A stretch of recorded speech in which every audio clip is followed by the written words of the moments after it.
Сәлем достар, бүгін біз шаңырақ сірне деп аталатын осындай тағам түрін дайындаймыз. Видеоны соңына дейін көріп, бірге жасап көріңіздер. Қазанымызға май құйып, ет қуырамыз. Менде бұл жерде сиыр еті, яғни қабырғаларымен, сүйектермен араласқан, немесе қой етінде пайдалануға болады, өте дәмді шығады. Жақсылап етімізді қуырамыз. Жақсылап қуырып аламыз, үстіне дәмдеуіштерді саламыз, яғни бұл жерде менде паприка, қара бұрыш және тұзды салдым. Жақсылап тағы да барлығын араластырамыз. Жақсылап етіміз қуырылған соң, оттың астын азайтып, етті 1-1,5 сағатқа баяу отта пісіреміз. Ал біз қамыр дайындаймыз. Мінекей бізге қажетті заттардың барлығын дайындап қойдым. Жылы сүтке жылы су қосып, үстіне қант пен ашытқы салып, жақсылап барлығын араластырамыз. Жақсылап көтерілу үшін 15 минутқа қоямыз. Оның үстіне тұз салып, барлығын араластырып аламыз. Үстіне 1 жұмыртқа салып, жаңағы апарамызды құямыз, және де ерітілген сары май салып, қамыр илейміз. Қамырымызды илеп болған соң, көтерілу үшін жарты сағатқа қоямыз. Көп ашығаны бізге қажет емес, тек жарты сағат тұрса болғаны. Ет піскенше, нан көтерілгенше біз көкөністерді дайындаймыз. Бізге алдын ала картопты маринаттау қажет. Ол үшін үстіне тұз бен паприка саламыз, және де кристалликті азғантай мөлшерде салып, үстіне мен осылай майдың ішіне сарымсақ салып алдын ала дайындап қойдым. Немесе 2 тілім сарымсақ салып, үстіне 3 ас қасық сұйық май құйып, барлығын жақсылап араластырып, картопымызды осылай маринаттап қоямыз. Ет бізде 1,5 сағаттай пісті. Енді үстіне 2 орташа пиязды уақтап турап саламыз.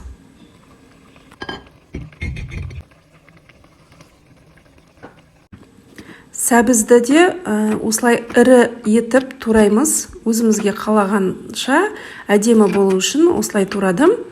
Оны да еттің үстіне саламыз да, жақсылап барлығын араластырамыз. Бетін жауып, тағы да 10 минуттай пісіріп аламыз.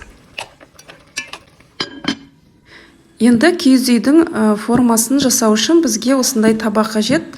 Менде осындай үлкендеу таба.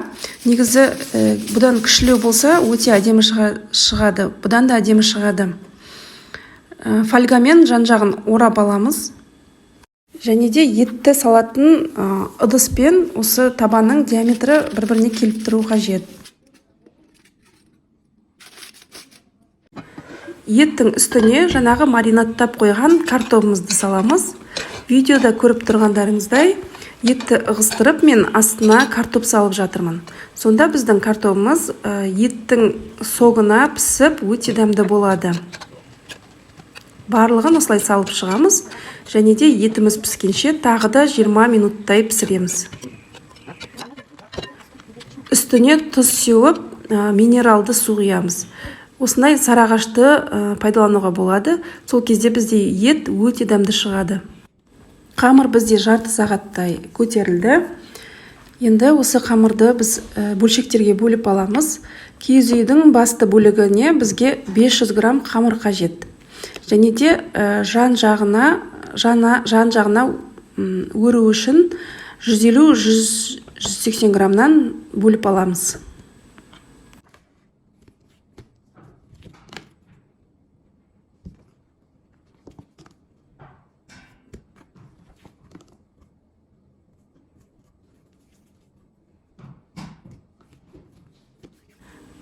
Жаңағы 500 грамм етіп бөліп алған қамырымызды жаямыз жұқалап. Жаңағы біздің ыдысымызға сай келетіндей етіп, дөңгелетіп жайып аламыз да, ыдысымыздың үстіне осылай жайып шығамыз. Табағымыздың шетіне жететіндей етіп, барлығын осылай асықпай дұрыстап жайып аламыз.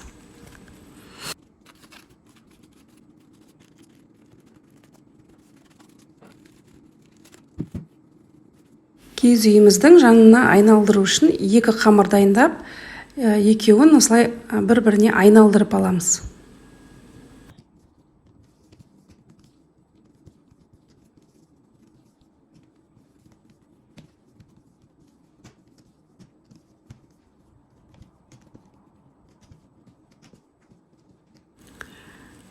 Орнатамыз.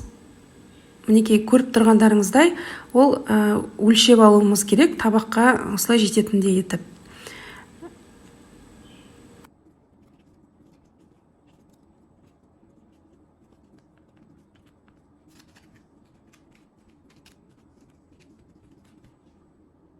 Кез келген вырубкамен ортасын осылай дөңгелектеп кесіп аламыз. Енді шаңырағымыздың жоғарғы жағын дайындаймыз. Мінекей осылай қолымызбен дайындап аламыз. Негізі бұдан да жұқа қылуға болады, себебі қазір піскен кезде менде бұл іріленіп кетті. Яғни құрамында қамыр аштықы болғандықтан кішкене жұқа етіп жайған дұрыс болады.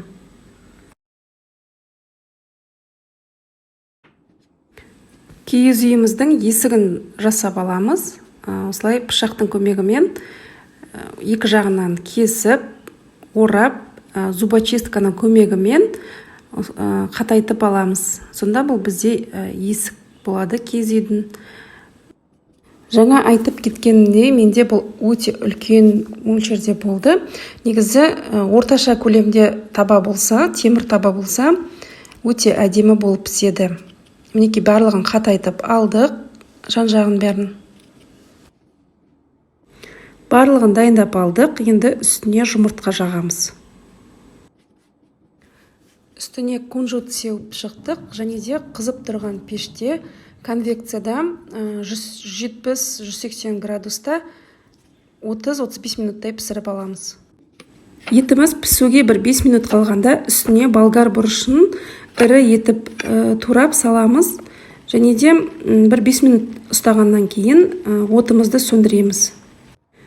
Мінекей біздің киіз үйіміз пісіп шықты.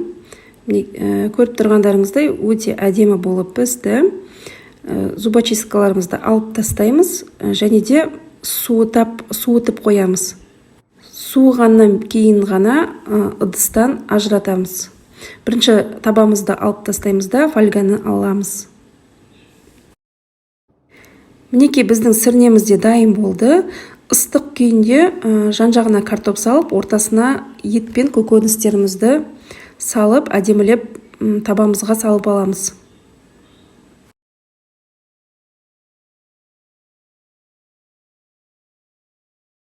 Үстіне киіз үйімізді орнатамыз.